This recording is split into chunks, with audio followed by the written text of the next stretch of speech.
యోహాను సువార్త 14వ అధ్యాయం మొదటి వచనం నుండి ఇలా రాయబడి ఉంది. నేను చదువుతున్నాను, మీరు కూడా మీ బైబిల్లో గమనించండి.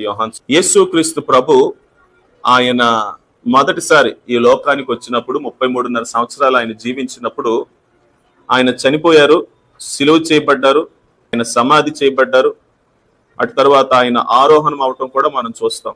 దాని ఇక్కడి నుంచి ఏం మొదలైంది అనంటే, ఆయన పరలోకానికి వెళ్ళిపోయిన తర్వాత అక్కడికి కొన్ని దినాల తర్వాత పరిశుద్ధాత్మ దేవుడు దిగి రావటం మరలా మనం చూస్తాం. సంఘకాలం అని చెప్తాం. ఇదంతా కూడా కొంతమంది పరిశుద్ధాత్మని కాలం అని కూడా చెప్తారు. సో యేసుక్రీస్తు రాకడ, ఆయన మరణం, ఆయన పునరుత్థానం, తరువాత 40 దినాలు లేదా 50 దినాలు శిష్యులు ఏంటి అనంటే పరిశుద్ధాత్మ వరాన్ని కొరకు వాళ్ళు కనిపెడతారు. అటు తర్వాత పరిశుద్ధాత్ముడు దిగి వస్తాడు. అక్కడి నుంచి సంఘకాలం అనేది ప్రారంభమైంది. సో ఇప్పటికీ దాదాపు ఏంటి అనంటే 2000 years అయింది యేసుక్రీస్తు ప్రభు ఆయన పరలోకానికి వెళ్ళి. ఇక్కడ ఏం జరుగుతుంది అనంటే సంఘ స్థాపన, దేవుని చిత్తం అనేది జరుగుతూ ఉంది. ఆయన తన వారిని రక్షిస్తూ ఉన్నారు. బట్ మనం చాలా సార్లు మర్చిపోతాం అదేంటి అనంటే, ఆయన వెళుతూ ఇవ్వండి వెళ్ళిపోయేటప్పుడు పరిశుద్ధాత్మని వాగ్దానం చేసినప్పుడు యోహాను సువార్త 14వ అధ్యాయంలో వెళ్లే మునిపి ఆయన ఒక వాగ్దానం చేశాడు మనకి. ఆ వాగ్దానం ఏంటి అనంటే, ఇదిగో నేను తండ్రి దగ్గరకు వెళ్తూ ఉన్నాను. ఎందుకు వెళ్తూ ఉన్నాను మిమ్మల్ని విడిచిపెట్టి అనంటే, దెర్ ఇస్ అ రీజన్, ఒక కారణం ఉంది. ఆ కారణం ఏంటి అనంటే, మీకు స్థలము సిద్ధపరచ వెళుచున్నా. నేను వెళ్ళి మీకు స్థలము సిద్ధపరిచి మరలా నేను నా యొద్ద ఉండుటకు మిమ్మల్ని కొనిపోవడానికి నేను తిరిగి మరలా వస్తుండే స్థలంలో మీరును ఉండేలాగున, అంటే ప్రభుత్వం మనం ఉండేలాగున ఆయన ఏం చేస్తానన్నాడు అనంటే, మిమ్మును తీసుకొని పోవద్దును. So there is a promise for the church. అదేంటి అనంటే, అట్ సమ్ పాయింట్ మనకు తెలియదు ఈ లైన్ ఎంత పొడుగుతుందో, ఎందుకంటే ప్రస్తుతానికి ఇది 2000 సంవత్సరాలు గడిచింది. But one point of time, అది ఇక్కడ కావచ్చు, ఇక్కడ కావచ్చు, ఇక్కడ కావచ్చు, ఇంకెక్కడో నాకు తెలియదు. బట్ అది ఈ రోజు కూడా కావచ్చు. ఇక్కడ ఏం చేయబడింది అనంటే, శోగానికి ఆయన ఒక వాగ్దానం చేశాడు, నేను వచ్చి మిమ్మును తీసుకొని పోవదును, నేను వచ్చి మిమ్మును తీసుకొని పోవదును. దీన్నే బైబిల్ పండితులు ఏమన్నారు అనంటే, ఈ ప్రామిస్ కి వారు ఒక పేరు పెట్టారు. దాని పేరు ఏంటి అనంటే ర్యాప్చర్. సంఘం అనేది ఏమవుతుంది అంటే ఎత్తబడుతుంది. ఎత్తబడటం అంటే అర్థం ఏంటి అనంటే, ఆయన భూమి మీదకి దిగి రావటం కాదు. There is a difference between rapture and second coming. రెండవసారి ప్రభు వస్తానని బైబిల్ గ్రంథంలో వాగ్దానం ఉంది. అదేంటి అనంటే, యేసుక్రీస్తు ప్రభు, ఏ యేసుక్రీస్తు ప్రభు అయితే పరలోకానికి సిలువ అనుభవించి సమాధి చేయబడి తిరిగి లేచి వెళ్ళిపోయారో, ఆయన రెండోసారి భూమి మీదకి మరలా ఎట్ సమ్ పాయింట్, అంటే సంఘం ఎత్తబడిన తరువాత యేసుక్రీస్తు ప్రభు 7 సంవత్సరాల తర్వాత మరలా ఆయన ఈ లోకానికి తిరిగి రావటం మనం చూస్తాం. దీన్ని ఏమంటారు అనంటే సెకండ్ కమింగ్ అని అంటారు. బట్ ఆయన రెండోసారి భూమి మీదకి రావడానికి మునిపే సంఘం ఏమవుతుందో తెలుసండి. ఆయన ఎక్కడికి వస్తాడు అనంటే, ఇదిగోండి బైబిల్ చెప్తుంది, మధ్య ఆకాశానికి ఆయన వస్తాడు. There is the difference. సంఘాన్ని ఎత్తుకొని వెళ్ళటానికి, సంఘాన్ని తీసుకుని పోవటానికి ఆయన వచ్చేది భూమి మీదకి కాదు. ఆయన ఎక్కడికి వస్తాడు అనంటే ఆయన మధ్య ఆకాశానికి వస్తాడు. మనం ఏం చేయబడతాము అనంటే, అంటే అప్పటికి బ్రతికున్నవారు, అది మనమైనా లేదు మనం నిద్రించిన తర్వాత మన తరువాతి తరమైనా ఎవరైనా సరే, ఆయన మధ్యాకాశానికి వచ్చినప్పుడు తన ప్రజలను ఆయన పిలిచినప్పుడు ఉన్న పాటున కనురెప్ప పాటున మనం ఏం చేయబడతాము అనంటే ప్రభువుని ఎదుర్కోవడానికి మనం ప్రభు దగ్గరకు కొనుకోబడతాం. అప్పుడు మిగతా వారు ఏం చేయబడతారు అనంటే, విడువబడుట అనే మాట మిగతా వారి కొరకు, ఈ భూమి మీద ఉన్న వారి కొరకు రాయబడింది. బట్ రెండవసారి ప్రభు వచ్చేది ఏంటి అనంటే, అప్పుడు విడవబట్టం ఎత్తబట్టం ఉండదు, ఆయన తీసుకొని పోవటం ఉండదు, ఆయన తీసుకొని రావడం ఉంటుంది. సెకండ్ కమింగ్ లో ఏ వాగ్దానం లేదు అంటే, నేను నా యొద్దకు మిమ్మును తీసుకొని పోయేదును అని లేదు. ఒక మాట నేను మీకు చూపిస్తాను. గ్రంథం 19వ అధ్యాయం 11వ వచనం నుంచి ఎవరైనా చదువుతారా? 14వ వచనం అండర్లైన్ చేసుకోనండి. పరలోకమందున్న సేనలు శుభ్రమైన తెల్లని నారబట్టలు ధరించుకుని తెల్లని గుర్రములెక్కి ఆయనను వెంబడి. సో ఒక సైన్యం ఉంది, ఒక సేన ఉంది. చాలా మంది దీన్ని ఏమనుకుంటారంటే దేవదూతలు అనుకుంటారు. బట్ దేవదూతలకు ఏమి ఇవ్వబడలేదు అంటే ఎప్పుడు వస్త్రాలు ఇవ్వబడలేదు. మీరు బైబిల్లో చదవండి. వస్త్రాలు ధరించేది ఎవరు అనంటే విశ్వాసం. తెల్లని వస్త్రాలు ఎవరికి ఇవ్వబడ్డాయి అనంటే పరిశుద్ధులకు ఇవ్వబడ్డాయి. సో ప్రభు రెండోసారి పరలోకం నుండి ఈ భూలోకానికి ఆయన వచ్చేటప్పుడు ఆయన తెల్లని గుర్రం మీద కిరీటాన్ని ధరించి, ఆయన దేవుని వాక్యం అనే నామం ఆ ఖడ్గాన్ని పట్టుకొని ఈ భూమి మీదకి దిగి వచ్చినప్పుడు ఆయన వెంబడి ఎవరున్నారు అనంటే తెల్లని వస్త్రాలు ధరించుకొని తెల్లని గుర్రాలెక్కి ఆయన వెంబడించే ఒక గొప్ప సైన్యం ఆయన వెంట ఉంది. ఆ సైన్యం ఎవరు అనంటే పరిశుద్ధులు. ముఖ్యంగా ఎవరు అనంటే సంఘం. అలా రావాలి అనంటే ముందు ఏం చేయాలి? సంఘం ఆయన వెంబడించి ఆయన రెండోసారి లోకాన్ని ఏలటానికి 1000 ఏళ్ళు పరిపాలన చేయడానికి ఆయన లోకానికి రావాలి అనంటే, యేసుక్రీస్తు ప్రభు రెండోసారి వచ్చినప్పుడు బైబిల్ వాగ్దానం ఏంటి అనంటే ఆయన 1000 సంవత్సరాలు ఏం చేస్తాడు అనంటే ఆయన పరిపాలన చేస్తాడు. ఆయనతో పాటు ఎవరు పరిపాలన చేస్తారు? విశ్వాసులైన వారు ఆయనతో కూడా పరిపాలన చేస్తారు. బట్ అలా చెయ్యాలి అనంటే ఆయన్ని పరిశుద్ధులు వెంబడించాలంటే ముందు పరిశుద్ధులు ఏం చేయబడాలి? సంఘం అనేది ముందు ఎత్తబడాలి. దీన్నే మనం ఏమంటున్నాము అనంటే ఆ ప్రామిస్ ఆఫ్ ర్యాప్చర్. యేసుక్రీస్తు ప్రభు మిమ్మల్ని నేనుండే స్థలానికి తీసుకొని వెళ్ళటానికి నేను మరలా వస్తాను. నేను సిద్ధపరిచిన స్థలానికి నేను మిమ్మల్ని తీసుకొని వెళ్తాను. మీరు నాతో ఉంటారు. 7 ఏళ్ళు ఆయనతో ఉంటాం. ఆ 7 ఏళ్ళు ఆయనతో ఉన్నప్పుడు ఈ భూమి మీద ఏం జరుగుద్ది అనంటే 7 ఏళ్ళ శ్రమలు జరుగుతాయి, తీర్పులు జరుగుతాయి. అటు తరువాత సంఘం ఆయనతో కూడా బహుమానాలు, కిరీటాలు పట్టుకొని ఈ భూమి మీద పరిపాలన చేయడానికి ఆయనతో కూడా తిరిగి వస్తారు. నేను అందుకని కిందటి ఆదివారం కూడా ర్యాప్చర్ గురించి మాట్లాడుతూ ఒక మాట చెప్పాను. అందరికీ బహుమానాలు లేవు. రక్షణ సంఘానికి ఉంది. సంఘంలో ఉన్న వారు అందరికీ, విశ్వాసం ఇచ్చిన వారు అందరికీ రక్షణ ఉంది. కానీ బహుమానాలు మాత్రం కొందరికీ ఉన్నాయి. అందుకని పౌలు ఏమంటాడు తెలుసండి, నేను బహుమానం పొందున్నట్లుగా పరిగెడుతున్నాను, నేను గాలికి ప్రయాసపడినట్టుగా పరిగెత్తట్లేదు. అంత మాత్రమే కాదు కానీ 2 కొరింథీ పత్రిక 5వ అధ్యాయం కూడా మనం చదువుకోను. అక్కడ ఏమని రాయబడింది అంటే మనమందరమును క్రీస్తు న్యాయపీఠం ఎదుట నిలవబడవలసి ఉన్నది. ఆయన ప్రతివానికి వాని క్రియలు చొప్పున ఏమిచ్చినట్ట ప్రతిఫలం ఇచ్చు. సో ఈ 7 years అనేది ర్యాప్చర్ అండ్ 7 years ఇది సంఘానికి చాలా ప్రాముఖ్యం. ఎత్తబడతాం అనే విషయం మనకు తెలియాలి. ఎత్తబడిన మనకు క్రీస్తు న్యాయపీఠం ఎదుట మనకేముంటది అనంటే ప్రతిఫలం ఉంటుంది.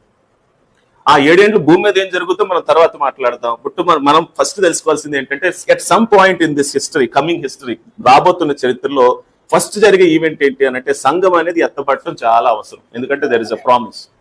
ఇది ఎత్తబడాలి అంటే ప్రభు మధ్యాకాశానికి దిగి రావాలి. మనం ఎత్తబడాలి. మనం ఎత్తబడినప్పుడు ఆ 7 ఏళ్ళు మనం ప్రభుతో కూడా విందులో ఉంటాం. ప్రభు మన క్రియలకు ఆయన ప్రతిఫలం ఇస్తారు. భూమి మీద శ్రమలు జరుగుతాయి. అప్పుడు అందరికీ వారి బహుమానాలు, కిరీటాలు ఇచ్చిన తర్వాత, పొజిషన్స్ ఇచ్చిన తర్వాత పరిపాలించేది ఎవరో అనంటే పరిశుద్ధులు.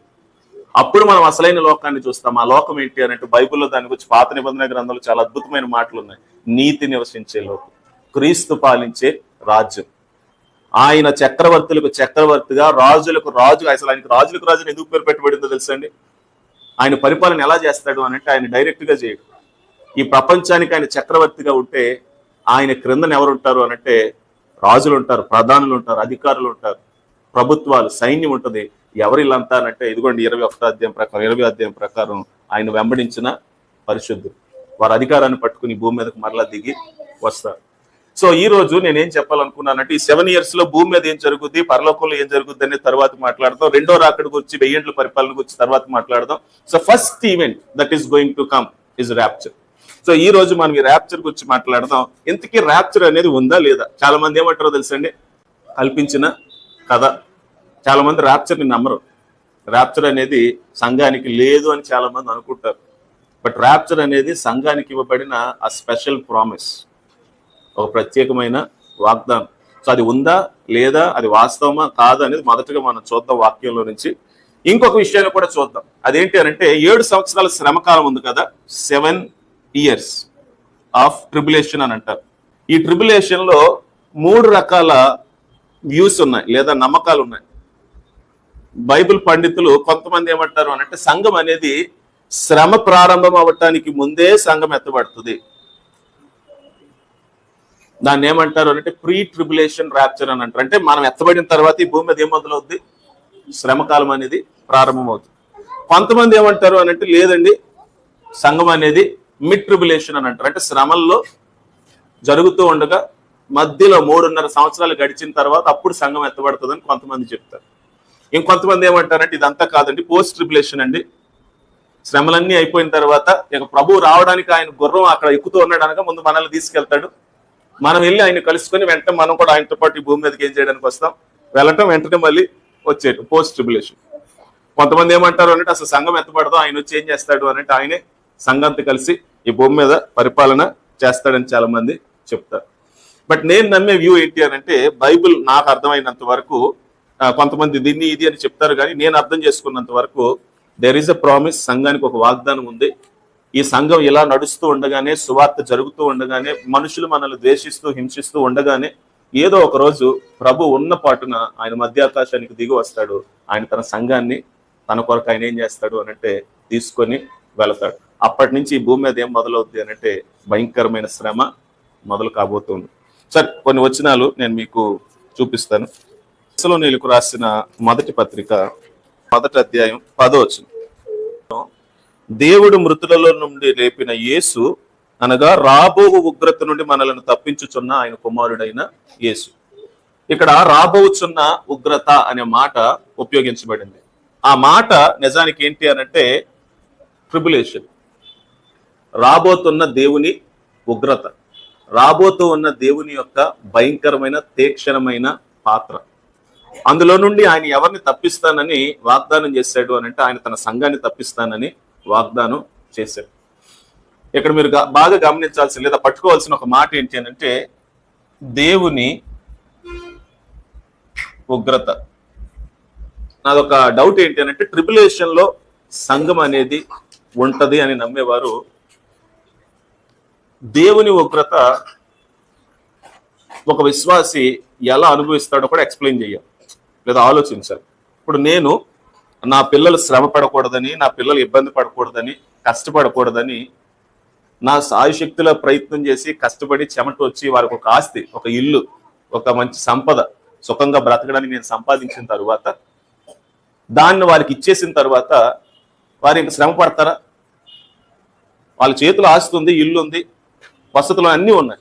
వాళ్ళు చేయాల్సిన పని ఏంటి?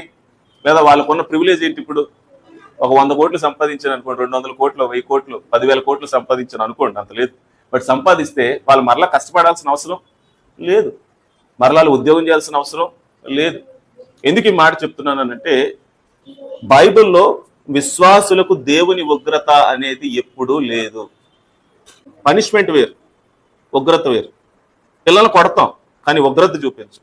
దేవుడు కూడా తన పిల్లల్ని శిక్షిస్తాడు తప్పు చేస్తే. ఉగ్రత అనే మాట కేవలం దేవుడు ఎవరి కొరకు ఉపయోగించాడు అని అంటే బైబిల్లో అన్య జనులకు ఉపయోగించాడు, దేవుడిని ఎరగని వారికి ఉపయోగించాడు.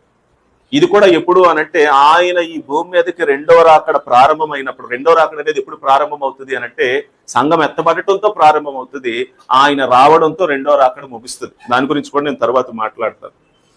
కానీ దేవుని ఉగ్రతలో సంఘం ఉంటది అనేవారు, లేదా ఈ ట్రిబులేషన్ లో సంఘం ఉంటది అనేవారు, వారు చెప్పాల్సిన సమాధానం ఏంటి అనంటే మరి అలాగైతే బైబిల్లో ఉన్న ఈ వచనం అదేంటి అంటే చూడండి ఎంత స్పష్టంగా రాశారు. రాబో ఉగ్రత నుండి మనల్ని తప్పించుచున్న ఆయన కుమారుడైన యేసు పరలోకం నుండి వచ్చినని మనం ఏం చేస్తున్నాం అంటే ఎదురు చూచుచున్నాం.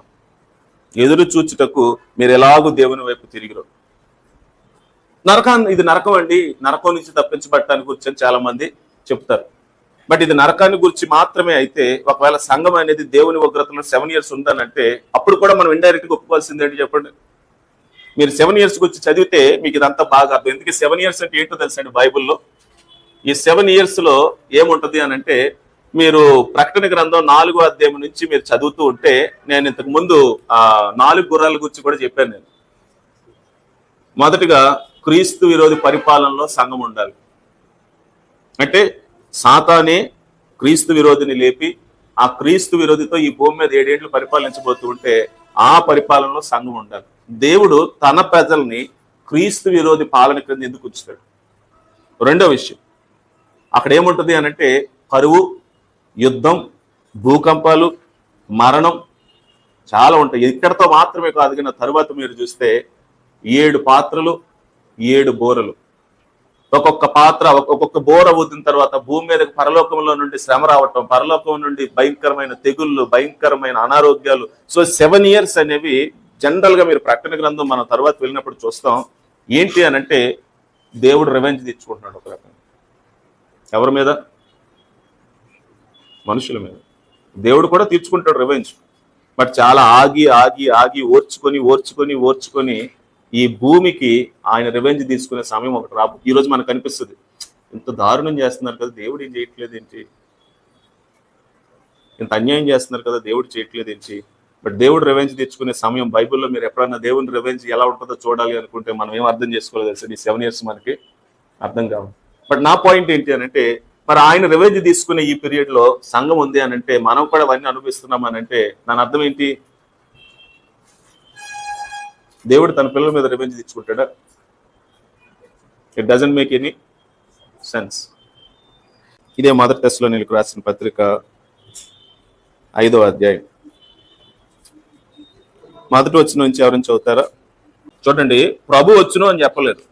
జాగ్రత్తగా మీరు గమనిస్తే ప్రభు రాకడ ఆయన డైరెక్ట్ గా భూమి మీద వస్తాడని పౌలు చెప్పలేదు. చాలా మంది ఇది పట్టుకొని ఏమంటారు అనంటే, ప్రభు వస్తున్నాడని చాలా మంది చెప్తారు. ప్రభు దినం వేరు, ప్రభు భూమి మీదకి రావటం వేరు. ప్రభు దినం అనేది ఎప్పుడు ప్రారంభం అవుతుంది అంటే, ఇదిగోండి సంఘం ఎత్తబడటంతో his day starts.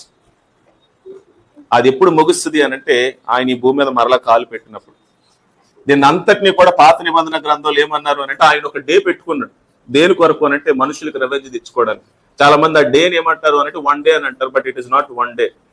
Old testament లో ఒక పీరియడ్ ఆఫ్ టైం ఏమన్నారు అనంటే, ప్రభు దినం ఒక రోజు వస్తుంది. ఇశ్రాయేలీయులారా మీరు మౌనంగా ఉండండి, నా దినం వచ్చినప్పుడు నేను చెప్తాను, నా సమయం వచ్చినప్పుడు నేను చెప్తాను. ప్రభు కూడా అన్నాడు, నా గడి ఇంకా రాలేదు. గడి అంటే ఏంటి? మన భాషలో ఒక్క క్షణం లేదా ఒక గంట. బట్ సిలువలో ఆయన అనిపించింది, ఆయన ఎన్ని రోజులు శ్రమ అనిపించారు? ఆయన పట్టబడ్డారు, హింసించబడ్డారు, తీర్పు తీర్చబడ్డారు, సిలువ వేయబడ్డారు. ఇది ఒక గడి అనంటే గడి అని కాదు. His time did not come. సమయం రాలేదు. సమయం వచ్చినప్పుడు ఆయన ఏం చేసుకున్నాడు తన తాని. అలాగే ప్రభు దినం అనేది ఏంటి అనంటే, ఆయన రాకడ మాత్రమే కాదు కానీ ఆయన రివెంజ్ టైం. అది ఎలా వస్తుందంట చూడండి. దొంగ ఎలాగూ వచ్చునో అలాగే ప్రభు దినం వచ్చిందని మీకు బాగుగా తెలియను. లోకలు ఎలా అనుకుంటారో తెలుసండి, నెమ్మదిగా ఉన్నది, భయమేమీ లేదని చెప్పుకొని చుండగా గర్భిణీ స్త్రీకు ప్రసవ వేదన వచ్చినట్లుగా అకస్మాత్తుగా నాశనము తటస్థించును కనుక వారెంత మాత్రమును. జాగ్రత్తగా మీరు ఈ మాట అండర్లైన్ చేసుకుని ఆ వచనాన్ని బాగా క్లియర్ గా చదవండి. ఇక్కడ వారు మనము అనే వ్యత్యాసం ఉంది. లోకులు ఏమనుకుంటారంటండి, ఎలా ఉందంట అక్కడ ఉపయోగించబడిన మాటలు చూసారా మీరు? నెమ్మదిగా ఉంది. నెమ్మదిగా ఉండడం అంటే ఏంటి? పీస్, నో ట్రబుల్, అంతా బాగుంది. చక్కగా పెళ్లిళ్ళు చేసుకుంటున్నారు, చక్కగా ఏంటి అంటే పిల్లలు కంటున్నారు, చక్కగా ఉద్యోగాలు చేసుకుంటున్నారు, చక్కగా సంపాదిస్తున్నారు, లైఫ్ ని చక్కగా ఎంజాయ్ చేస్తున్నారు. దాన్ని ఏమంటామంటే నెమ్మది అనంట. లోకులంట ఏమనుకుంటారంట, ఆయన దినం ప్రారంభం అయ్యేసరికి నెమ్మదిగా ఉంది, అంత మాత్రమే కాదు, ఇంకేం భయమేమీ లేదు, నో ఫియర్. నేను భయపడాలి? ఎవరికి భయపడాలి? నేనే హీరో, నేనే రాజు, నేనే దేవుడిని, నేను ఎవరికి భయపడాలి? నెమ్మది ఉంది, భయమేమీ లేదు. ఇంకేమంటున్నాడు చూడండి, అని చెప్పుకొని చూడగా, అలా అనుకుంటూ ఉండగా వాళ్ళ మనసుల్లో గర్భిణీ స్త్రీకి డేట్ ఇస్తారు డాక్టర్ గారు. ఏమని? ఈ వారంలో డెలివరీ అవుతుంది అని. ఆ వారంలో ఏ రోజు డెలివరీ అవుతుంది ఎవరికి? ఆ వారం దాటొచ్చు, వారం మునిపి రావచ్చు. పెయిన్ ఎప్పుడన్నా ఎలా తెలుసు వస్తుంది? ఎప్పుడు కూడా ఎక్స్పెక్టెడ్ టైంలో ఎప్పుడు పెయిన్స్ రావండి. అందరూ మీరు ఎంతమంది నన్ను అడగండి, సడన్ గా ఒక్క క్షణంలో అలా మొదలవుతుంది. ఇక ఆగవా పెయిన్స్ బేబీ బయటకు వచ్చే వరకు కూడా. ప్రభు దినం కూడా ఎలా ప్రారంభం అవుతుంది అని అంటే, అందరూ నెమ్మదిగా ఉంది, చక్కగా ఉంది, భయం ఏమీ లేదు, బాగుంది అనుకున్నప్పుడు గర్భిణీ స్త్రీకి ప్రసవ వేదన వచ్చినట్టుగా అలా మొదలవుద్ది. ఆ రోజు అలా మొదలైతే అప్పుడు ఏం మొదలవుద్దంట? వారికి అకస్మితంగా, ఇక్కడ వారంటే ఎవరు? మనందరికీ అనాలి. అప్పుడు ఒకవేళ మనం భూమి మీద ఉంటే ఏమండి వారికి ఏం సంభవిస్తుంది అంటే, ఇక్కడ చూడండి, వారు లోకులు అనుకుంటున్నారు. ఇప్పుడు ఎవరికి తీర్పు వస్తుందంట? ఎవరికి నాశనం వస్తుందంట? వారికి అకస్మికముగా నాశనము తటస్థించును గనుక మనం ఎంత మాత్రం తప్పించుకోలేరా? వారు ఎంత మాత్రం తప్పించుకోలేరా? వారే అనుకుంటున్నారు వారి మీదకి ఈ దినం అకస్మాత్తుగా వస్తుంది, వారు ఎంత మాత్రము తప్పించుకోలేరు. అంటే ఎవరు తప్పించుకుంటారు? ఇన్ ద సెన్స్ చెప్తాను, జాగ్రత్తగా మీరు లాజికల్ గా ఆలోచించండి. శ్రమకాలం మొదలైపోయింది అనుకోండి, 7 ఏళ్ళు శ్రమలు మొదలైపోయాయి అనుకోండి. ఒకవేళ ప్రభు ఇక్కడ వచ్చారు అనుకోండి, ఇక్కడ సంఘాన్ని ఎత్తారు అనుకోండి, అప్పుడు లోకల్లో నెమ్మది ఉంటుందా? దినాలు మొదలైన తర్వాత లోకస్తులు ఏమనుకుంటారో మీరు ప్రకటన గ్రంథంలో చదవండి. ఎలా ఏడుస్తారో తెలుసండి. పర్వతాల దగ్గరికి వెళ్ళంట, ఆ పర్వతాలని మా మీద పడిపోండి, మమ్మల్ని కప్పండి. ఎందుకొరకు అని అంటే, వారు అనుభవించబోయే భయంకరమైన శ్రమలకు పర్వతాల దగ్గరికి వెళ్ళి మీరు మా మీద పడి మమ్మల్ని కప్పేయండి. ఉగ్రత ఏంటి? పరలోకంలో నుంచి అగ్ని రావడం ఏంటి? ఈ పిడుగులు రావటం ఏంటి? ఈ ఉరుములు రావటం ఏంటి?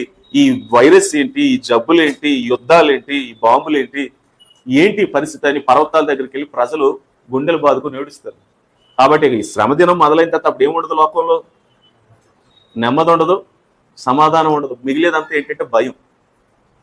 అలాంటప్పుడు ప్రభు వస్తానని చెప్పాడా? అలాంటప్పుడు ప్రభు వస్తాడు. ఎప్పుడు? అది భూమి మీదకి రెండోసారి. అప్పుడు లోకులకు కూడా ఏం తెలుసు? నెమ్మది లేనప్పుడే ప్రభు రెండోసారి వస్తాడు. బట్ ముందు మరి ఎప్పుడు వస్తానన్నాడు ఆయన? ఆయన దినం ఎప్పుడు ప్రారంభమవుతుందంటే దెర్ ఇస్ ఎ డిఫరెన్స్. చాలా మందికి డిఫరెన్స్ తెలియకపోతే ప్రభు వస్తున్నాడు, అందుకే భూమి మీద ఏంటి అంటే శ్రమ దినాలు ఆయన భూమి మీద పరిపాలన చేయడానికి రావడానికి మునుపు జరగాల్సింది ఏంటంటే సంఘం ఎత్తబడాలి. సంఘం ఎత్తబడితే తప్ప భూమి మీదకి ఏం ఈ సమాధానంగా, ఈ సంతోషంగా, ఈ నెమ్మదిగా బ్రతుకుతున్న ఈ లోకం మీదకి ముందు ఏం రావాలి అంటే భయంకరమైన 7 సంవత్సరాల తీర్పులు రావాలి. అటు తర్వాతే ప్రభు తన పరిశుద్ధులతో ఈ భూమి మీదకి దిగి వస్తాడు.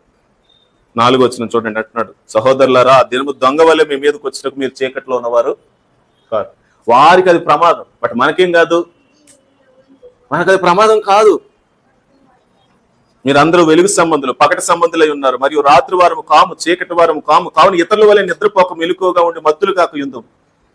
నిద్రపోవారు రాత్రి వేళ నిద్రపోదురు, మత్తుగా ఉండేవారు రాత్రి వేళ మత్తుగా ఉండరు. మనం పగటి వారమై ఉన్నాం కనుక మత్తులై ఉండక. చూడండి ఏమంటున్నాడు చూడండి, విశ్వాస ప్రేమలను కవచనములు రక్షణ శిరస్త్రాణమును ధరించుకుందాం. కాబట్టి ఆయన ఏమంటున్నాడు తెలుసండి, be prepared for his coming. ఏ కమింగ్? సెకండ్ కమింగ్ కాదు, ఫర్ ర్యాప్చర్. మనం తప్పించుకుంటాం, ఎందుకంటే మనకి ఏ వాగ్దానాలు ఉన్నాయి? రక్షణ వాగ్దానం ఉంది. మనం తప్పించుకుంటాం, వారు తప్పించుకోలేరు.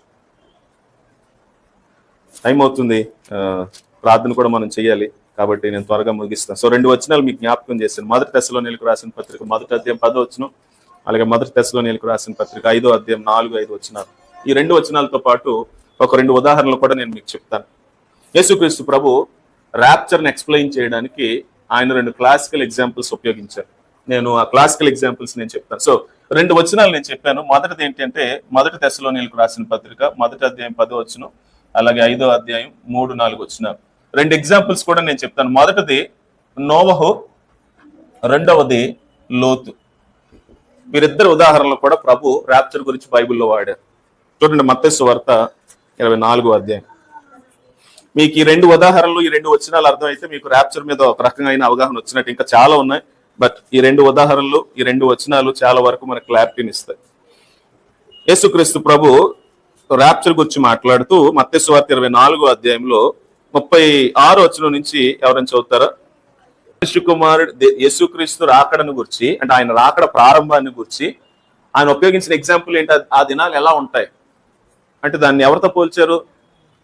నోహు దినాలతో పోల్చారు. ఇప్పుడు చూడండి 38 వచ్చి జరిగింది ఏంటి అని అంటే అక్కడ 2 గ్రూప్ ఆఫ్ పీపుల్ ఉన్నారు. మొదటి గ్రూప్ ఆఫ్ పీపుల్ ఎవరు అని అంటే నోహు, అతని భార్య, బిడ్డలు 8 మంది.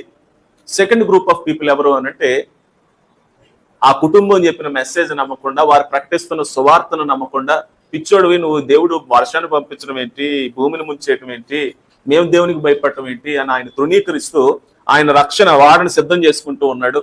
రక్షణ కొరకు తను సిద్ధం చేసుకుంటున్నాడు, కనిపెడుతూ ఉన్నాడు. ఆయన భూమి మీదకి ఏం పంపించబోతున్నాడు అంటే ఒక దినాన ఉగ్రత పంపించబోతున్నాడు, తీర్పు పంపించబోతున్నాడు. నేనైతే ఈ తీర్పు నుంచి తప్పించుకోవాలని ఏం చేస్తున్నాడు అంటే హీఈస్ ప్రిపేరింగ్ హిమ్సెల్ఫ్. నోహు ఏ టైంలో ఉన్నాడు, ఏ ఆలోచనతో ఉన్నాడు? దేవుడు ఉగ్రత రాబోతూ ఉంది, నన్ను నేను ఏం చేసుకోవాలి? సిద్ధపరచుకోవాలి. బట్ లోకస్తులు ఎలా ఉన్నారు? తినుచు, త్రాగుచు, పెండ్లి చేసుకొనుచు, పెండ్లికి లైఫ్ ఎంజాయ్ చేస్తున్నారు.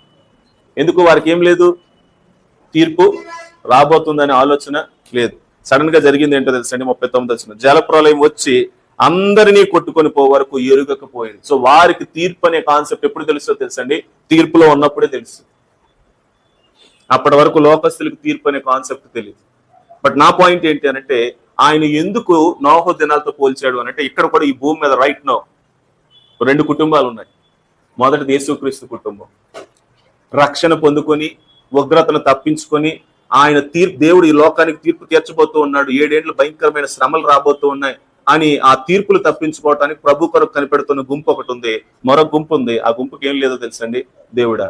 ఎవడు దేవుడు? యేసుక్రీస్తు దేవుడా. ఎందుకు దేవుడు? ఆయన నన్నేం చేస్తాడు?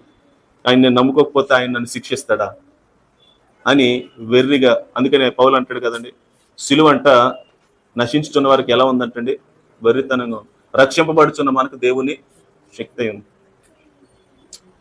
చాలా అద్భుతమైన విషయం అండి. తర్వాత పేతురు తన పత్రికను రాస్తూ, తన 2వ పత్రిక రాస్తూ 2వ అధ్యాయం 5వ వచనం నుంచి అవుతారా?